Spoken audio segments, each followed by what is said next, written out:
नमस्कार, आप देख रहे हैं टीवी 24 नेटवर्क। मैं हूं आपके साथ पूनम यादव। बागेश्वर धाम के पंडित धीरेन्द्र शास्त्री हिंदुत्व को लेकर कट्टरपंथी विचारधारा वाले धार्मिक गुरु और उभरते नेता हैं।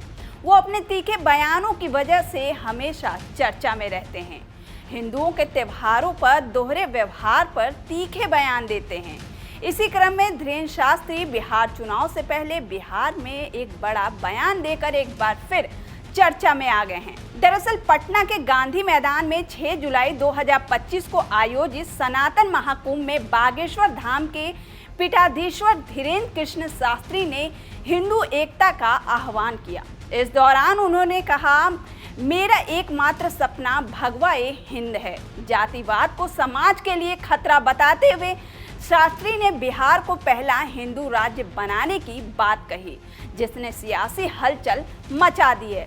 शास्त्री ने अपने संबोधन में हिंदू एकता पर जोर देते हुए कहा, मेरा सपना भगवा ए हिंद है। अगर मेरे धर्म पर हमला हुआ तो मैं जवाब दूंगा, क्योंकि मैं हिंदू हूं और सिर्फ हिंदुत्व की बात करता हूं। उन्होंने जातिवाद को समाज का सबसे बड़ा दुश्मन बताया और हिंदुओं को एकजुट होकर गजवा ए हिंद जैसे नारों को जवाब देने का आह्वान किया। उन्होंने स्पष्ट किया कि उनकी किसी धर्म विशेष से कोई शिकायत नहीं है। उन्होंने कहा कि हमें मुसलमानों या ईसाइयों से कोई दिक्कत नहीं, लेकिन अगर सनातन धर्म का कोई आघात करेगा तो हम प्रतिघात करेंगे। तिरंगे का सम्मान करते हुए उन्होंने कहा कि कुछ लोग तिरंगे पर चांद चाहते हैं, लेकिन हम चांद पर तिरंगा फहराने वाले हैं। शास्त्री ने सनातन धर्म को विश्व गुरु बनाने का आह्वान करते हुए कहा कि सनातन का मतलब है कि पूरे विश्व का नेतृत्व। बता दें कि इस बयान का वीडियो सोशल मीडिया पर तेजी से वायरल हो रहा है और सोशल मीडिया यूजर अपनी अपनी प्रतिक्रिया दे रहे हैं। एक जैकी यादव नाम के सोशल मीडिया यूजर हैं, जिन्होंने एक्स पर पोस्ट कर लिखा है, बिहार में चुनाव नजदीक है तो धीरेन्द्र शास्त्री जी वहां के हिंदुओं को जगाने चले गए हैं। पटना के गांधी मैदान में सनातन महाकुंभ में धीरेन्द्र शास्त्री ने कहा कि हमें किसी मुसलमान या ईसाई से दिक्कत नहीं है, बल्कि दिक्कत उन हिंदुओं से है जो जाति के नाम पर लोगों को बांटते हैं। आप इस बयान को थोड़ा सा राजनीति से जोड़कर देखिए तो आप समझ पाओगे कि धीरेन्द्र शास्त्री किसके लिए बैटिंग कर रहे हैं। वहीं एक और सोशल मीडिया यूजर और लोक गायिका नेहा सिंह राठौर लिखती हैं, हिंदू राष्ट्र का पहला राज्य बिहार होगा क्योंकि अभी वहां चुनाव है। 2 साल बाद उत्तर प्रदेश होगा क्योंकि तब वहां चुनाव होगा।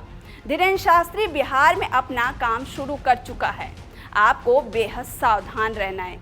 बिहार का चुनाव बिहार के मुद्दों पर ही होना चाहिए, बस चूकना नहीं है। वहीं इस बयान पर ऑल इंडिया मुस्लिम जमात के राष्ट्रीय अध्यक्ष मौलाना शहाबुद्दीन रजवी बरेलवी ने निशाना साधा है। उन्होंने कहा, कथावाचक धीरेन्द्र शास्त्री और कथावाचक रामभद्राचार्य मौसम के हिसाब से देखते हैं। शहाबुद्दीन ने कहा कि बिहार में चुनाव होने वाले हैं। तमाम राजनीतिक पार्टियां चुनाव में कूद चुकी हैं। सभी पार्टियां अपने अपने उम्मीदवारों को जिताने के लिए जी जान से कोशिश कर रही हैं। इसी सियासी माहौल में दोनों कथावाचकों ने हिंदू राष्ट्र बनाने की घोषणा कर दी है। धीरेन्द्र शास्त्री ने कहा, यहाँ तक कह दिया कि भारत अगर हिंदू राष्ट्र बना तो बिहार पहला हिंदू राज्य होगा। धीरेन्द्र शास्त्री जी बिहार से भारत के हिंदू राष्ट्र की शुरुआत करना चाहते हैं और इसकी असल वजह बिहार का चुनाव है। धीरेन्द्र शास्त्री जी इस तरह की बातें 2 साल से कर रहे हैं, मगर भारत की जनता ने समर्थन नहीं दिया, जिसकी वजह से उनका अभियान फ्लॉप हो चुका है। मौलाना ने आगे कहा कि दूसरे कथावाचक रामभद्रा जी कह रहे हैं कि भारत में जिस दिन 80% हिंदू आबादी हो जाएगी उस दिन भारत भगवा ए हिंद घोषित कर दिया जाएगा। भारत सरकार के रिकॉर्ड के मुताबिक 19% मुस्लिम आबादी है और 81% गैर मुस्लिम आबादी है। उन्होंने भगवा ए हिंद का नारा गजवा ए हिंद के मुकाबले दिया है। भले ही वे भगवा ए हिंद का नारा लगा रहे हों, मगर भारत के मुसलमानों ने गजवा ए हिंद के नारे को नकार दिया है। मौलाना ने आगे कहा कि ये दोनों कथावाचक ऐसे बयान दे रहे हैं जिससे गजवा ए हिंद का नारा लगाने वाले कट्टरपंथी विचारधारा वाले लोगों को बल मिल रहा है। इन दोनों के नारों में और कट्टरपंथियों के नारे में क्या फर्क रह जाएगा? इस तरह की बातों से भारत की छवि धूमिल होती है और कट्टरपंथियों के हौसले बुलंद होते हैं। भारत कभी भी हिंदू राष्ट्र या इस्लामी राष्ट्र नहीं बन सकता है। ये लोकतांत्रिक देश है और लोकतंत्र की जो खूबसूरती है वो किसी में भी नहीं है।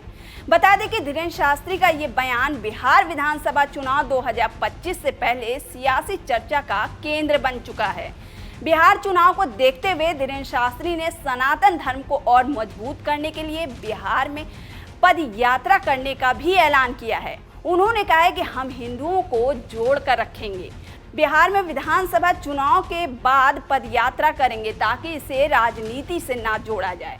उन्होंने बताया कि हिंदू राष्ट्र के लिए 7 नवंबर से दिल्ली से वृंदावन तक एक अन्य पद यात्रा का भी आयोजन होगा, जिसके बाद बिहार में पद यात्रा की जाएगी। फिलहाल के लिए इतना ही। और भी खबरों के लिए देखते रहिए TV24 नेटवर्क।